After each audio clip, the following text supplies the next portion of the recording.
Virgie came up to my room, and we were just sitting there fucking watching TV, and he was just laughing at how fucking just beat up I was, you know. And of course, he felt great because he was a fucking angel that night. And we ended up watching something on TV, one of the sickest stories ever. And we're like, dude, this has to be a fucking movie.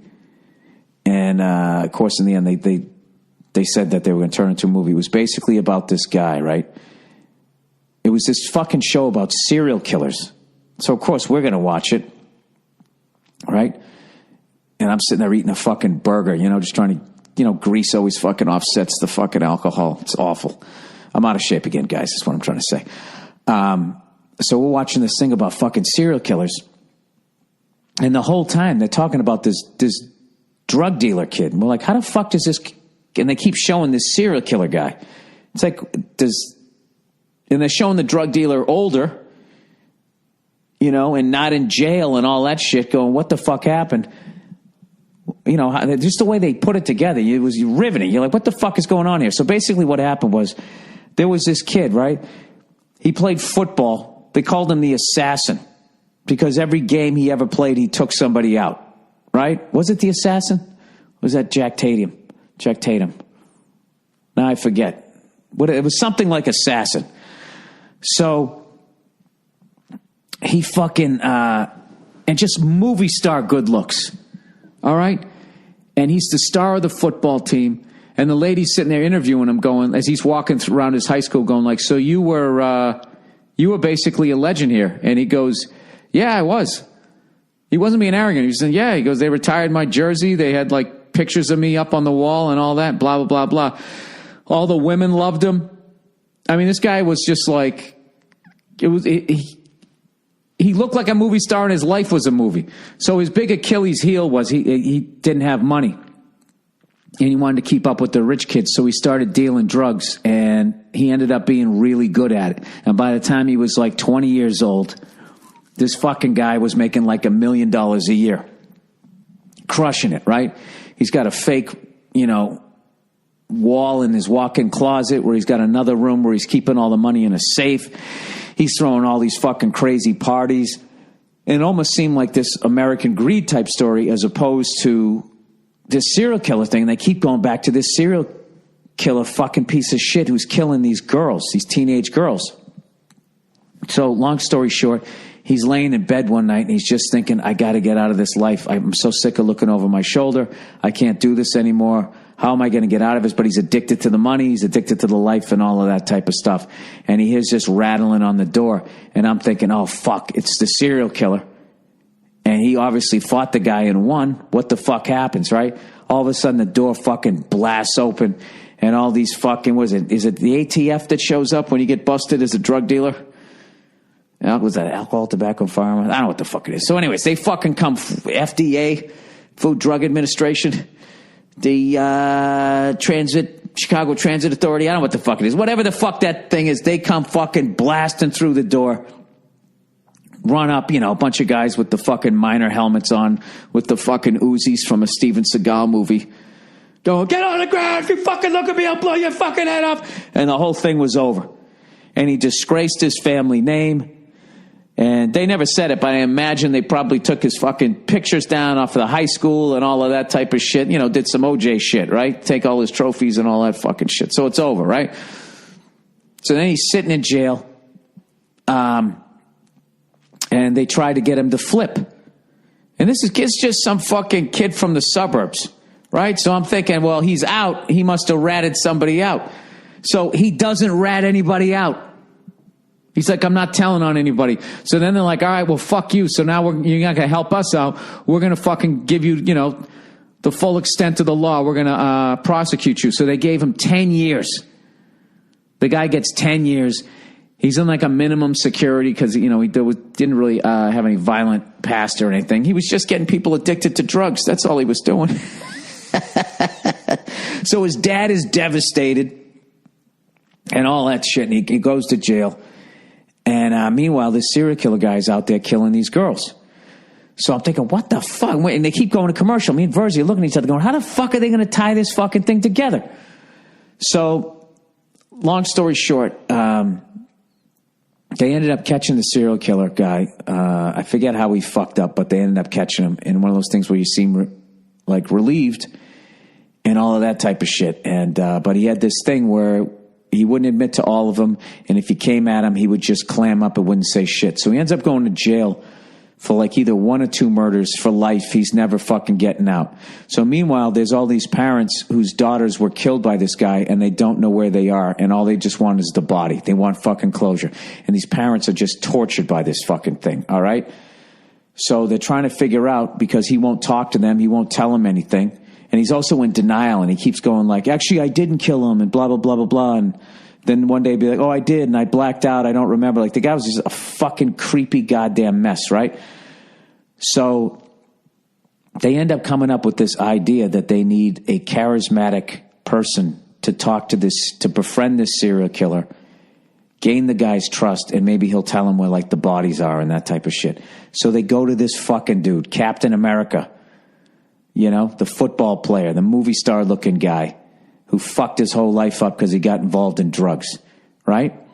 And they approach him to go from his minimum security to go into a maximum security prison with his murderers, rapists, animals, fucking maniacs, right? And, you know, to go in there, and they said, if you get this information out, we'll take your sentence and we'll just wipe out the rest of it. We'll set you free. He'd already done like 3-4 years. So meanwhile, Captain America's dad had a series of strokes, you know, and was basically going to die. And he had to go see him. I mean, it's like a fucking movie. So he goes, all right, fuck it. I'll do it. But I want it in writing that you're definitely going to let me go. So they say, yeah. So they go, all right. He goes, here. They go, here's the deal. We don't want you to approach him for at least 6 months. Because he's very cagey, and if you fucking, you know, come at the guy the wrong way, he just fucking walls himself off, and that's it. All right? So this kid comes, he goes in, he goes, fine, cool, and he walks in there. He's like, I don't have 6 months. My dad's going to die. Within the first 2 months, first 2 hours, he goes into the fucking jail, and he fucking, on purpose, accidentally bumps into the guy. And then he immediately apologizes. He goes, oh, I'm sorry about that, buddy. I didn't see you standing there. Hey, he goes, I'm new here. Do you know where the library is? And the guy tells him where the library is, and he goes, thanks, man.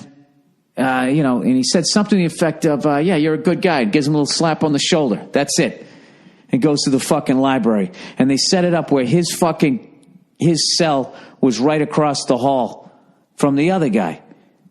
And he says to him, he goes, hey, man, he runs into him again. Hey, where you staying? Blah, blah. He goes, oh, that's crazy, man. You were right across. And he said, oh, it's good to be with a good guy like you, blah, blah, blah. Right across from each other. And he goes, so then fucking the serial killer guy, one day he goes, hey, you want to get lunch with me and my friends? And at this point, me and Verzi were fucking laughing our balls off, going like, this kind of social shit happens in prison? Like, hey, some friends of mine, gonna have some other murderers and serial killers. We're gonna get some, maybe get some, you know, a frap and a fucking rap or something. You want to come down? Just kind of hang out. I'll meet you down in the commissary, right? You always think it's all just getting shanked and trying not to get raped, right? So he goes, yeah, cool. So long story, he gains this guy's fucking confidence. And one time he actually goes in and he sees the guy. He's got a map with all these red dots on it and all that shit. And he's trying to get to it and blah, blah, blah. So the guy starts opening up and he finally ends up telling him this fucking stories of all the women that he killed and all of that shit. And sort of kind of mentioned, he gave him like sort of enough information about where the bodies were. And the Captain America guy kind of fucked up. Because once he got the information, he thought he had enough information to find all the bodies and get himself out of prison. And he just couldn't. Oh, wait, I forgot the best part. I'm sorry. This is going to be like a Tarantino movie. Now we're going to jump backwards. Another way he gained the guy's confidence was one day they were sitting in the TV room watching TV.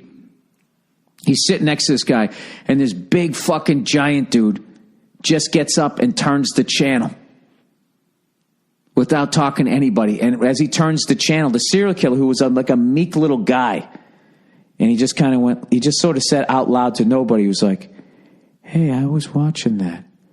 Like, powerlessly, really fucking weird psycho thing. And the fucking Captain America dude walked up to the big dude and knocked him out.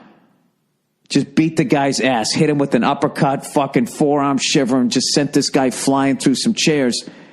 And then they stuck him in the hole. That's what happened. And then when he fucking comes out, tell me this doesn't sound like a fuck. I almost don't even believe it. So that's when he gained the guy's confidence. That's when the dude told him. And the second he tells him, this dude, Captain America, couldn't hold it in anymore. And he goes, dude, you know what? You're a sick fucking piece of shit, blah, blah, blah, and flipped out on him. And then the serial killer just backed up and he goes, who sent you? And he goes, so-and-so sent you, right? And he named the prosecutor. And then he just fucking disappeared. And the map disappeared too. So then it's like they didn't get the map. So there was a thing, we don't know where the fucking bodies still are, blah, blah, blah, blah, blah. But you got him to admit to these fucking murders. So we know that the women are at least dead, blah, blah. Basically, in the end, he did enough where he got out. And the whole time we were watching this fucking thing, we were just going like, this is a fucking movie. Now, I guarantee you when they do the fucking movie, they don't even need to add any mustard to it. But I guarantee you in the movie, he won't flip out in the end. You know, or if he flips out, but then he somehow, and then that'll be the last little like hiccup, like, oh no, they didn't find the map. In the movie, he'll find the map, and then the parents will actually get closure. But in real life, you know, it's not a fucking movie and it sucks. But isn't that unbelievable? That's like it's so fucking nuts. Like at one point they were visiting his old house and he goes, yeah, I used to live here. I had all these cars. I threw like a fucking 20 kegger here one night, and he goes up into the room and he shows the secret place where his safe is. And you know, one of those Fort Knox fucking things. It's just, I don't know, man. It was fucking, an incredible story. Whatever. I know half of them fucking glorifying a goddamn drug dealer, right? Isn't that what I'm doing? And in the end, I know you guys wanted a happy ending. There wasn't a happy ending because he kind of screwed it up in the end. But they still let him go, though. Which is sort of odd, right?